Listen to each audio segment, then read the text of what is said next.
The confetti won't stop falling here at Arrowhead Stadium as the Chiefs are headed to the Super Bowl. Chiefs head coach Andy Reid admits he's not the most exciting person at the podium. You don't need a comedian up here. Brace yourselves.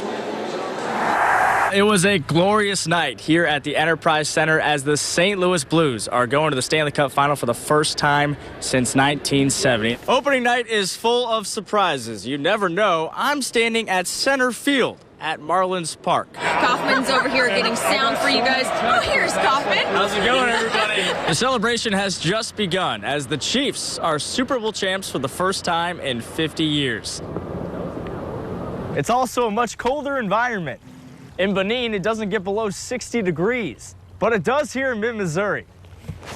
It is unbelievably surreal to be here and see what Atkins Stadium looks like. If you can see, the roof is completely torn off the press box. It's going to take me a while to wrap my head around what we witnessed here at the 100th PGA Championship. Believe it or not, conditions here at Arrowhead Stadium have actually gotten better. The Tigers now 2 days away from their Liberty Bowl matchup with Oklahoma State. With the game winding down in overtime, Mizzou's two best players were right here sitting on the bench. A football field. Smith Cotton has no more timeouts. On a Friday night. Under center. A place where people from all backgrounds can come together. So this is all red. For one common purpose. Get him into that end zone. Get him there. Yeah! And he falls into the end zone. PJ Allred puts in the work. He loves lifting weight. He's proud of his muscles. It hasn't always been easy. He's just been unstoppable. He's just never quit. But the Smith Cotton Sr. has never backed down from a challenge.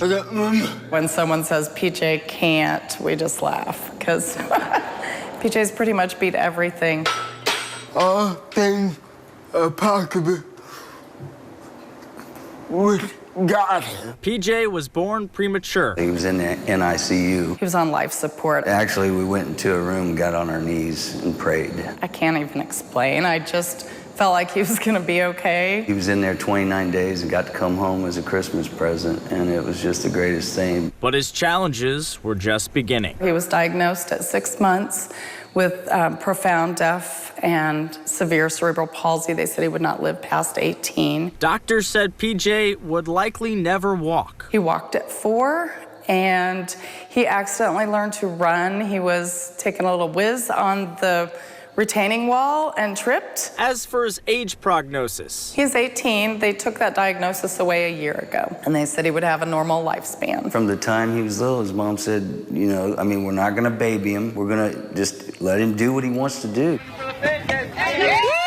From circling the base paths to running track, the pull-up king cannot be stopped.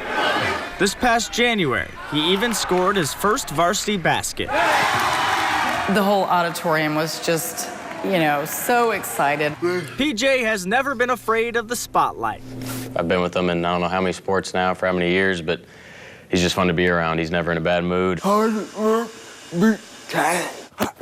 It's no surprise he's a quarterback on the Tigers football team. That kid can throw a spiral like you wouldn't believe. If you ask him, he's the best one in Sedalia. He's been playing football since he was a freshman.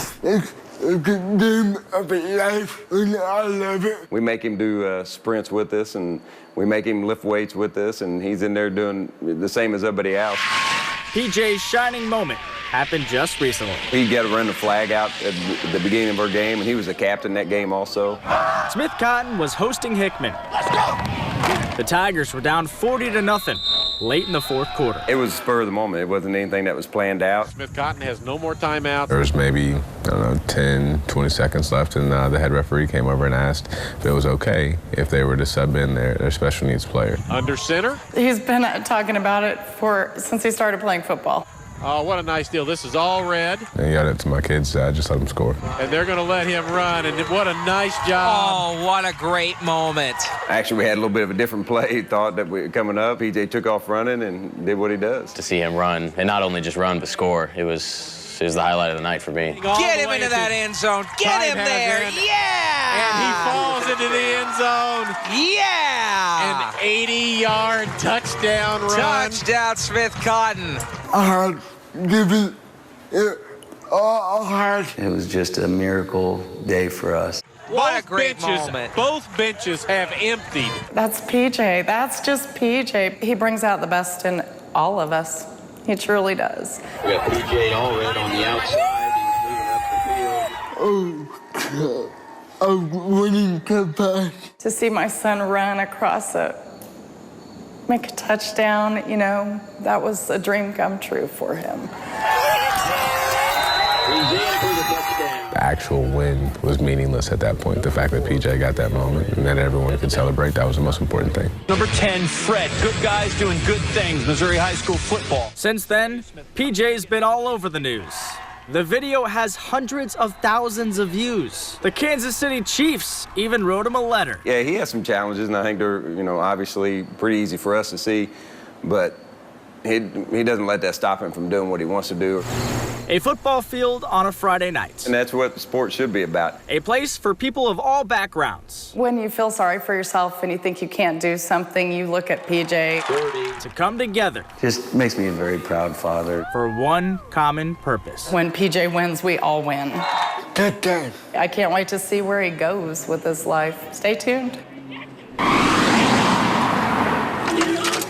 Hayden Ludwig. I'm probably a little rusty. Is back. I'm in a redshirt this spring. At baseball practice. Grinding it out. It's been more than 6 months. Just focus on getting better. Since he's been able to play. Hello. Hey, this situation happened, and a lot of people would say it's unlucky, but I feel like the luckiest guy in the world, honestly, that I'm here. Last May. It was crazy to me that he was literally full strength in our program, in our weight training, in our practice settings with baseball, and you wouldn't have known. Ludwig started getting headaches. I was just taking ibuprofen and it would go away and then it'd come back. We said, we're going to need to check this out. You can't live on ibuprofen all summer long. So I went and saw the neurologist. She had an enhanced MRI ordered. She said, I don't know what this is. And then it escalated quickly from there. It was a skull tumor. The diagnosis was still unclear due to the location of the tumor. Since it was inside of his skull, they couldn't do really a biopsy without it being too troublesome. It was probably 2 weeks before he said, okay, we're gonna need to give you surgery and stuff and get it removed. On September 19th of last year. His birthday was the 18th, so that's why it's easy to remember. Ludwig had brain surgery to remove the tumor. I think it was 7 to 8 hours. I had 35 staples in my head. He was down and out, but by day 7, we drove back down to Columbia, and I have a picture of him standing behind the turtle with Coach Munns watching guys take BP. Now it was a waiting game. Hayden's tumor was sent to pathologists at the Mayo Clinic in Rochester, Minnesota. We did end up having 3 different readings on that pathology. 6 weeks after surgery, the doctors finally had a diagnosis. Myoepithelioma is the name of the tumor. Cancer. It's really rare. There's only been one documented study done on a person with myoepithelioma in the location that I had it in. It's normally in cartilage joints in your hips and knees. This just happened to be in a cartilage joint in one of the bones of his skull. I wasn't too shocked. I wasn't really upset about it or anything. It was just kind of like, what do we do next, Hayden had 2 options, do nothing or go through treatments. The odds of reoccurrence of this type of tumor were 80%. Having this radiation would decrease those odds of reoccurrence down to about 5 to 10%. So Ludwig chose to spend his winter break at the Mayo Clinic in Minnesota. 30 treatments, 7 weeks. His attitude was, oh man, coach, I'll be back in 3 months. Like it was no big deal. Like he had a cold. The support from the team was overwhelming. And we said if it comes out that it is cancerous, then we're all going to shave our heads. We all got skin fades because we knew that he wouldn't want us to actually shave it all off. He appreciates a good haircut. More guys did it, coaches did it. Coach Munns already has a shaved head. I feel so lucky, honestly, to go through this and to have the people in my life that I do. January 24th of this year. When I rang the bell, man, it was unbelievable. Ludwig's treatments were done. Cancer-free is definitely the best 2 words. I'm so happy for him. Now just a few weeks later. I just really, really appreciate the little things, just being around people that I love and doing the things I want to do. Hayden Ludwig. It's been inspiring for me, our coaches, and our players. Is back. Looks like he did before this all happened.